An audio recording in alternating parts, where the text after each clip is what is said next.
Assalamualaikum sahabat, sudah nonton video tentang kuntilanak yang kemarin? Semoga dapat ya pesan yang ingin saya sampaikan. Pesannya adalah hindari kekerasan terhadap wanita.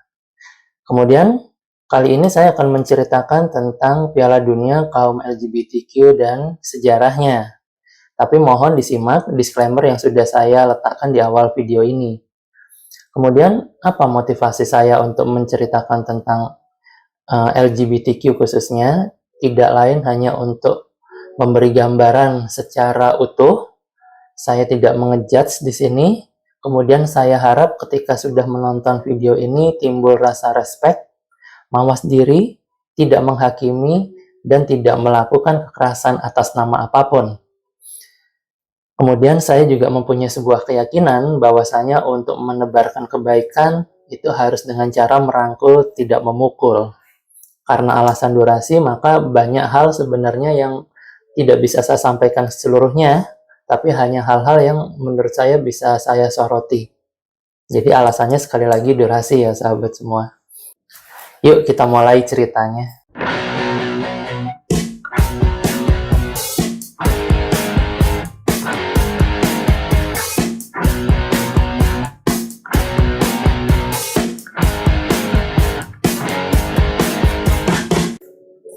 Jadi sahabat, sebelum Piala Dunia itu mulai, sebenarnya sudah terjadi kasak kusuk nih tentang pelarangan Qatar yang notabene adalah negara Islam, dan dia memiliki sebuah peraturan yang melarang tentang lesbian dan homoseksual.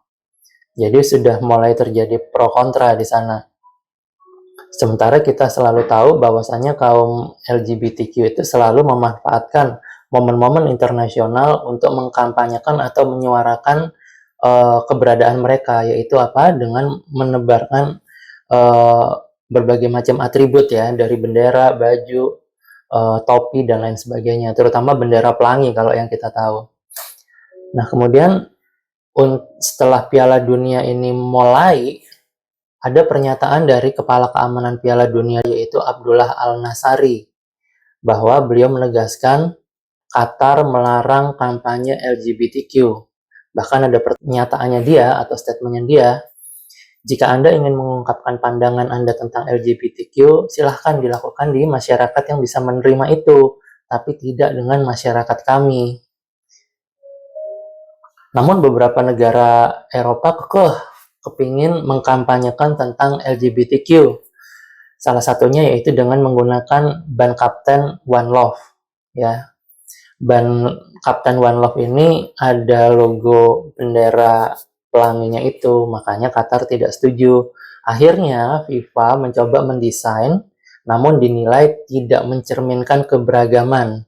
Sampai akhirnya FIFA mengeluarkan sebuah aturan kalau tetap digunakan ban kapten yang One Love itu, maka akan disanksi dengan kartu kuning, kemudian disuruh mencopot dan mengganti yang versi FIFA. By the way, siapa yang mengkampanyekan ban kapten One Love itu? Setelah saya cari literaturnya, ternyata pertama kali yang mengkampanyekan itu adalah Belanda. Jadi Belanda melalui Asosiasi Sepak Bola Belanda di tahun 2020 mulai mengkampanyekan ban Kapten One Love ini. Kemudian diikutilah di tahun 2022 diikuti 9-10 negara. Tujuannya satu, yaitu untuk menyuarakan kesetaraan bagi kaum LGBT. Namun kabar terbaru yang saya dengar, akhirnya 7 negara dari negara Eropa yang mengikuti Piala Dunia di Qatar itu membatalkan untuk menggunakan ban Kapten One Love. Negara-negara itu adalah Inggris, Wales, Belgia, Jerman, Denmark, Belanda, dan Swiss. Qatar sendiri melarang tindakan gay atau homoseksual dan lesbian. Bahkan di negara itu, tindakan itu termasuk tindakan yang kriminal. Makanya ada hukumannya maksimal hingga 3 tahun. Jadi pemerintah Qatar sendiri sebenarnya tidak melarang kaum LGBTQ itu datang, namun tidak boleh mengkampanyekan dengan mengibarkan bendera pelangi itu atau menggunakan atribut-atribut yang mencerminkan kaum LGBTQ. Nah, kalau dilihat kenapa kaum LGBTQ ini kekeh banget kepingin menunjukkan eksistensinya di setiap event-event internasional. Makanya kita harus tahu dulu nih, apa singkatan dari LGBTQ. Nah, LGBTQ itu singkatan dari lesbi, gay, bisex, transgender, dan queer. Nah, lesbi, dari yang awal dulu nih, lesbi atau lesbian, itu sebenarnya berasal dari nama sebuah pulau yang bernama Lesbos. Pulau ini ada di Yunani. Pulau ini adalah tempat kelahiran seorang penyair wanita yang bernama Sappho. Sappho lahir sekitar tahun 650 sampai 600 sebelum Masehi. Nah, Sappho ini dikisahkan memang anak orang kaya dan karena sering konflik di pulau itu maka beberapa kali dia diungsikan ke Italia sebelum akhirnya dia kembali lagi ke pulau Lesbos itu. Nah, Sappho ini dalam hidupnya dia mendedikasikan dirinya untuk membuat puisi-puisi yang tadinya untuk dinyanyikan. Kemudian isi dari puisi itu seringkali penuh dengan gairah, cinta, dan kerinduan terhadap perempuan-perempuan lain. Sappho kemungkinan nih mengelola semacam sekolah bagi orang-orang perempuan atau para remaja perempuan sebelum memasuki usia nikah. Nah, jadi istilah lesbian ini berasal dari puisi-puisi Sappho, yang dimana Sappho itu berasal dari Pulau Lesbos. Ironisnya nih sahabat semua, belum ada yang mengetahui secara pasti apakah Sappho-nya ini seorang lesbian apa tidak. Lesbi ini artinya penyuka sesama jenis wanita dengan wanita. Kemudian selanjutnya setelah kita ke L, kita masuk yang G atau G atau gay ya. Kata-kata gay sendiri itu diyakini baru masuk ke Inggris itu pada abad ke-12 ya, berasal dari bahasa Prancis kuno yaitu GAI. Nah, hampir dalam sepanjang keberadaannya kata-kata gay ini sebenarnya artinya gembira, bebas atau tidak terikat, cerah, dan menyolok. Jadi kata gay ini sangat umum untuk digunakan dalam percakapan dan dalam berbagai literatur. Contohnya misalnya pada tahun 1938 ada judul balet Prancis yang namanya Gaieté Parisienne, yang artinya keriangan penduduk Paris. Kemudian balet ini diangkat oleh Warner Bros menjadi sebuah film dengan judul The Gay Parisian yang artinya juga sama, yaitu keriangan penduduk Prancis. Kata gay kemungkinan baru diasosiasikan dengan tindakan yang melawan moralitas atau amoralitas itu pada abad ke-14. 3 abad kemudian, abad ke-17, kata gay sudah memiliki arti yang lebih spesifik, yaitu diartikan kecanduan akan kesenangan dan pemborosan. Hal ini merupakan perluasan kata dari makna utamanya, yaitu bebas dan tidak terkekang, yang menyiratkan tidak dibatasi oleh kekangan moral. Jadi menabrak moral-moral yang ada di masyarakat. Jadi batas-batas moralnya ditabrak. Contoh misalnya ya, kita menyebut wanita gay itu udah pasti pelacur. Kita menyebut lelaki gay itu dia pasti playboy. Kalau rumah bordil itu disebutnya rumah gay. Jadi hal-hal yang menabrak norma-norma moral itulah gay. Kemudian baru pada pertengahan abad ke-20, gay ini digunakan sebagai pengertian homoseksual. Ya, ini kembali lagi berasal dari awal konotasi makna dari gay itu, yaitu bebas, tidak terkekang, dan tidak dibatasi. Yang akhirnya dijawantahkan dengan mengabaikan kebiasaan seksual yang konvensional dan terhormat. Nah, selain itu kata gay juga digunakan untuk merujuk tentang gaya hidup hedon dan tidak terkekang. Lawan dari gay adalah straight. Ya, straight ini awalnya diartikan keseriusan, kehormatan, dan kekonvensionalan. Kemudian sekarang mempunyai arti yang lebih spesifik. Straight itu artinya lawan dari gay. Artinya lawan dari homoseksual, yaitu heteroseksual. Cukup panjang tentang gay. Sekarang kita masuk ke biseksualitas. Jadi istilah ini umumnya digunakan dalam konteks manusia untuk menunjukkan ketertarikan kepada pria maupun wanita dalam saat yang bersamaan. Kata-kata biseksualitas itu juga dikenal dengan panseksualitas. Kata pan itu berasal dari Yunani yang artinya seluruh atau semua. Ketertarikan pada orang lain tanpa memandang jenis gender.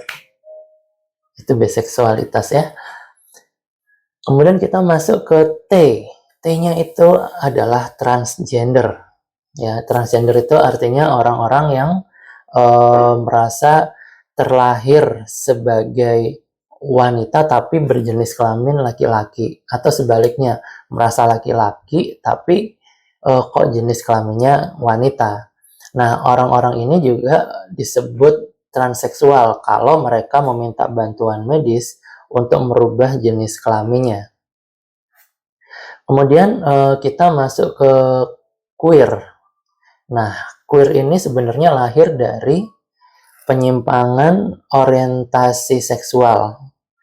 Jadi adalah Tiresa de Lauretis yang mengungkapkan pemikirannya bahwasanya identitas itu tidak bersifat tetap dan stabil. Sederhananya begini, sisi feminim dan maskulin dalam tubuh manusia dan perannya bisa ditukar, baik sadar maupun tidak sadar. Sehingga bisa dikatakan bahwa queer adalah orientasi seksual yang tidak tetap. Makanya orang-orang yang memiliki orientasi seksual yang tidak tetap inilah yang dikenal di hari ini dengan LGBT. Kemudian ditambahin Q, Q-nya itu singkatan dari queer. Siapakah Tiresa de Lauretis? Beliau adalah seorang penulis Itali, kemudian Profesor Emerita Sejarah Kesadaran di Universitas California, Amerika Serikat. Jadi sahabat, pada umumnya mereka yang melakukan LGBTQ ini tidak mendapat tempat di masyarakat, sehingga mereka berupaya keras untuk mendapatkan tempat di masyarakat. Dengan cara apa? Mereka berusaha menuntut adanya persamaan hak-hak sipil dan tidak didiskriminasikan. Oke, tadi udah penjabaran tentang LGBTQ. Sekarang yuk kita masuk ke sejarahnya. Dari zaman sebelum Masehi hingga zaman modern saat ini. Seperti yang kita ketahui di dalam Al-Quran maupun di Alkitab, kita mengetahui kaum homoseksual itu ada pada zaman Nabi Lut kalau di Al-Quran, kalau di Injil Lot. Nah, Nabi Lut ini diperkirakan hidup di tahun 1950 sampai 1870 sebelum Masehi. Dia diutus oleh Tuhan ke sebuah tempat yang bernama Sodom dan Gomorrah. Itu jejak awalnya ya kalau menurut kitab suci. Kemudian yang kedua, kalau kita merujuk ke sejarah kuno yaitu tahun 1700 sebelum Masehi, ada namanya Kode Hammurabi. Kode Hammurabi itu sebenarnya adalah seperangkat 282 hukum yang tertulis di batu oleh Raja Babilonia yaitu Hammurabi. Jadi aturan-aturannya Hammurabi kurang lebih seperti itu. Di dalam referensi itu dimuat kata-kata Salzikrum. Salzikrum itu secara harafiah artinya anak laki-laki. Namun pada prakteknya istilah itu digunakan bagi wanita yang diizinkan untuk menikahi wanita lainnya. Nah, kode ini juga berisi tentang penyebutan awal kata transgender.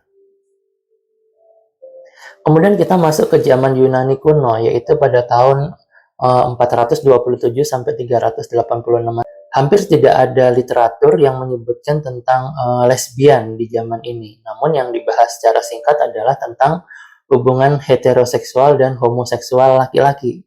Hal ini disampaikan oleh Aristohanes. Nah, kemudian dalam buku Lycurgus yang ditulis oleh Plutar ini mengklaim adanya perilaku lesbian pada saat itu, yaitu seringkali dilakukan oleh perempuan Sparta yang sudah tua dengan membentuk suatu hubungan dengan gadis-gadis muda di Yunani. Ini mirip hubungannya seperti hubungan Erastes dan Eromenos. Jadi kalau Erastes dan Eromenos itu hubungan dua orang lelaki ya sahabat semua. Erastes ini adalah lelaki yang tuanya, yang dewasa, kalau Eromenos itu lelaki mudanya. Kemudian kalau pada zaman modern, itu pada tahun 1869, di abad ke-20, ada namanya Dr. Kurt Benning. Dia dokter Jerman Hongaria, dia yang membuat istilah homoseksual. Kemudian di tahun 1920, komunitas homoseksual mulai bermunculan di kota-kota besar Hindia Belanda. Di tahun 1945 sampai 1960, muncul sekelompok homoseksual yang menuntut hak-haknya. Kebanyakan di dunia barat, seperti di Inggris, Prancis, Jerman, Belanda, negara-negara Skandinavia, dan Amerika Serikat. Tadi sejarahnya, secara garis besar sudah. Sekarang pergerakan kaum LGBT dari tahun ke tahun yang ada di Eropa dan di Amerika Serikat. Sebenarnya banyak sekali ya sahabat semua, tapi ini benar-benar saya padatkan. Yang pertama di tahun 1952 ada suatu organisasi yang namanya One Inch. One Inch ini adalah organisasi pertama untuk kaum gay dan lesbian. Organisasi ini didirikan oleh pria transseksual yang kaya raya yang bernama Reed Erikson. Reed Erikson ini tadinya bernama Rita Alma Erikson. Jadi dia pindah kelamin. Di tahun 1970, ada pawai LGBTQ yang pertama di dunia, tepatnya di kota Chicago. Di tahun ini pula, di tahun 1970 itu, aktivis LGBTQ melakukan protes terhadap American Psychiatric Association atau APA. Kenapa? Karena organisasi ini membuat keputusan bahwasanya homoseksual merupakan bagian dari penyakit mental dan gangguan jiwa. 4 tahun kemudian, yaitu tahun 1974, APA ini resmi menghapuskan homoseksual dari daftar penyakit mental dan gangguan jiwa. Kemudian di tahun 1972 muncul gerakan hak asasi manusia yang membela kaum gay dan lesbian. Mereka berpendapat bahwa orientasi seksual seseorang tidak mencerminkan jenis kelaminnya. Artinya, Anda bisa menjadi pria dan menginginkan pria tanpa implikasi identitas gender Anda sebagai pria. Dan hal yang sama juga terjadi pada wanita. Di tahun 1975, ada sebuah film yang menggambarkan tentang kaum gay, karya dari Quentin Crise. Judulnya The Naked Civil Servant. Kemudian juga muncul tuh semacam tabloid atau jurnal di Inggris dengan nama Gay Life. Di tahun 1977, ada seseorang yang bernama Harvey Milk. Dia seorang politisi gay pertama di Amerika Serikat yang terpilih menjadi pejabat publik di San Francisco, California. Dia dibunuh oleh seorang mantan pengawas kota yang bernama Dan White di tahun 1978. Kemudian di tahun 1978 itu pula ada seorang seniman yang bernama Gilbert Baker. Dia seniman, desainer, sekaligus aktivis pejuang hak-hak LGBTQ. Dia kelahiran Kansas, Amerika Serikat. Dia inilah yang merancang bendera pelangi atau rainbow flag atas permintaan dari Harvey Milk yang tadi dibunuh. Bendera ini resmi ditetapkan sebagai simbol kebanggaan kaum LGBTQ sejak tahun 1994. Gilbert Baker wafat di tanggal 31 Maret 2017 dalam usia 65 tahun. Kemudian, kalau kita menyimak tentang rainbow flag atau bendera pelangi ini, ternyata dibuatnya 2 kali. Yang pertama ada 8 warna, yang kedua ada 6 warna. Nah, nanti saya coba sampaikan di sini ya grafisnya seperti apa. Berikut makna-maknanya. Nah, di tahun 1979, Swedia menjadi negara pertama yang menghapus homoseksualitas itu sebagai penyakit. Di tahun 1980, mulai itu AIDS, penyakit AIDS itu mulai menyebar, terutama di kalangan gay yang ada di kota-kota besar di Amerika Serikat. Jadi virus HIV yang menyebabkan munculnya AIDS ini, salah satu penyebab penularannya adalah melalui hubungan anal atau anal seks. Jadi ada penelitian medis yang menguatkan hal tersebut.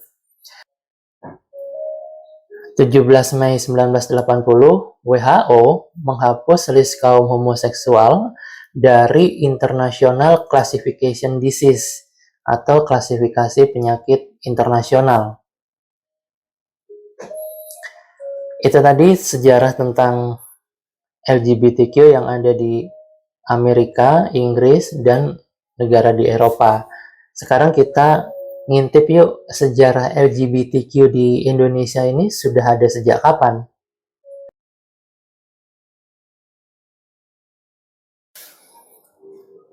Nah, sekarang kita masuk ke sejarah LGBTQ di Indonesia.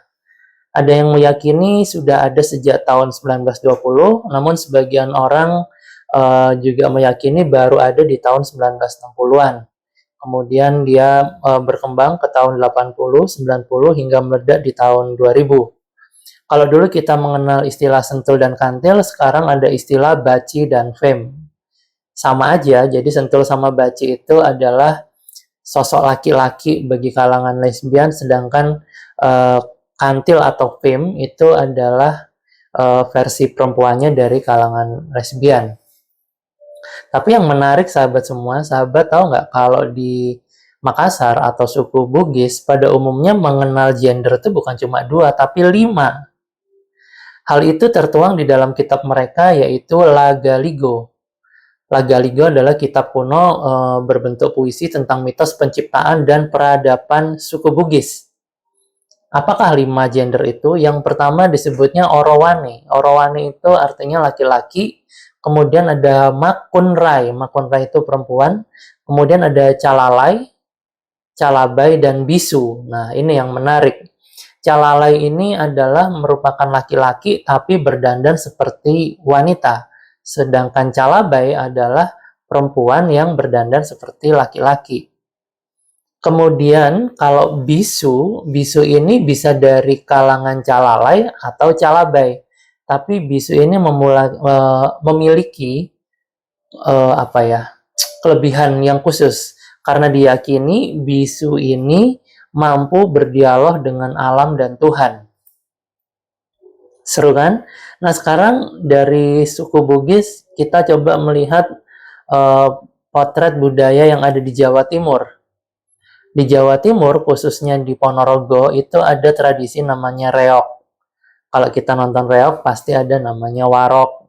Ya, warok ini pasti mempunyai pasangan yang namanya gemblak. Nah, jadi dikisahkan kalau warok itu sendiri adalah pengawal dari Raja Klana Sewandana dalam seni reog ya. Nah, kemudian Warok sendiri ini sebenarnya memiliki anak dan istri, jadi dia hidup normal begitu. Cuma untuk menjaga kesaktiannya, maka dia harus tetap berhubungan badan dengan yang namanya gemblak. By the way, gemblak ini laki-laki, sahabat semua. Jadi kalau Warok ini mau terjaga kesaktiannya, dia harus menyetubuhi laki-laki yang disebut gemblak. Makanya hidupnya gemblak ini menjadi tanggung jawab dari warok tersebut. Nah, kemudian kita masuk ke awal mula organisasi LGBTQ yang ada di Indonesia. Pada tahun 1969 berdiri organisasi Himpunan Wadam Jakarta atau disingkat HIWAT pakai D, jadi ejaan lama Jakartanya, dan Wadam, wanita Adam. Kemudian pada tahun 1982 berdiri organisasi gay yang bernama Lambda Indonesia. Jadi ini adalah organisasi gay pertama di Indonesia sekaligus di Asia. Dia berdirinya di Solo. Tahun 86 dia bubar. Kemudian di tahun 82 itu juga berdiri Ikatan Waria Yogyakarta atau disebutnya IWAYO.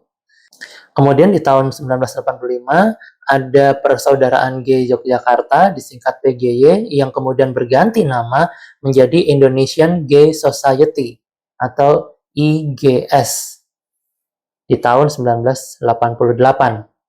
Kemudian ada Kelompok Kerja Lesbi dan Gay Nusantara disingkat KKLGN yang berdiri tahun 1986 di Pasuruan, Jawa Timur. Kemudian karena kepanjangan ini disingkat dengan nama Gaya Nusantara. Pada tahun 1993, organisasi, aktivis, dan individu yang mendukung hak LGBTQ ini mengadakan Kongres Lesbian dan Gay Indonesia pertama di Yogyakarta, kemudian di tahun 1995 di Bandung, dan 1997 di Bali. Kemudian di tahun yang sama, Kementerian Kesehatan mengeluarkan homoseksual dari daftar gangguan kejiwaan melalui pedoman penggolongan diagnosis gangguan jiwa atau disingkatnya PPDGJ 3 Romawi tahun 1993. Kemudian pada Oktober 1999, Gaya Nusantara menjadi salah satu pendiri Jaringan Asia Pacific Rainbow atau disingkat APR, sebuah jaringan komunitas LGBTQ se-Asia Pasifik.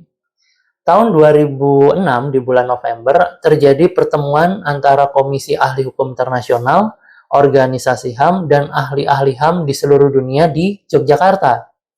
Kemudian menghasilkan prinsip-prinsip Yogyakarta yang merupakan prinsip internasional pertama yang melindungi hak asasi manusia bagi kaum LGBTQ dan mengintegrasikannya dalam hukum HAM internasional. Ada 29 prinsip, sahabat semua. Selanjutnya di tahun 2008, pada bulan Januari, bergabung nih, ada 6 organisasi LGBTQ yang ada di Jakarta, Surabaya, dan Jogja. Tujuannya untuk memperkuat gerakan mereka. Jadi langkah ini menjadi awal forum yang disebut LGBTIQ,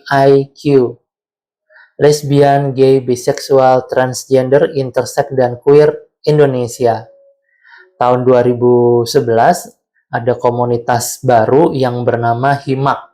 HIMAK singkatan dari Himpunan Mahasiswa Gay. Nah, dengan banyaknya organisasi-organisasi itu, timbul sebuah pertanyaan, berapa banyak sebenarnya masyarakat Indonesia yang menganut LGBTQ?